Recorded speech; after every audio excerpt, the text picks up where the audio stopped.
Hello' everyone, কি খবৰ আপোনালোকৰ? ঠাণ্ডা কেনেকুৱা লাগিছে? আমাৰ ডিফুতটো ঠাণ্ডা বহুতেই ন। এয়া চাওক, ল'ৰা ছোৱালীৰ টিফিনৰ বাবে ল'ৰা ছোৱালীক ৰুটি বোলে নিনিয়ে সদায় সদায়, তো ৰুটি খাই খাই বোলে আমনি লাগিছে। এতিয়া শুনে বোলে ফ্ৰেণ্ডবিলাকে ব্ৰেড পিজ্জা লৈ যায়, এতিয়া সিহঁতকো বোলে ব্ৰেড পিজ্জা লাগে। এই বনাইছোঁ, কেনেকুৱা হৈছে গম নাপাওঁ। এই চাওক, এই 4 পিচ ব্ৰেড দি পেলাই বনাইছোঁ, চচ দি পেলাই। আৰু জুইটো চিমত দি দিছোঁ। এয়া টমেটো অকণ কাটি দিছোঁ, অলপ টমেটো চচ দিছোঁ, কেপচিকাম দিছোঁ, পিঁয়াজ দিছোঁ আৰু অলপ চীজ দি দিছোঁ। দি পেলাই অলপ সময়ৰ বাবে মই ঢাকনখন লগাই দিছোঁ আৰু ওপৰত অকণ চুইট কৰ্ণো দি দিছোঁ। ভাবিছিলোঁ বেয়া হ'ব বুলি, কিন্তু খাই দেখোন বহুত টেষ্টিয়ে হৈছে দেখোন।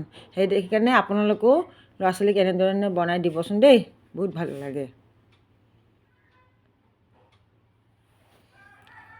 থেংক ইউ, ধন্যবাদ।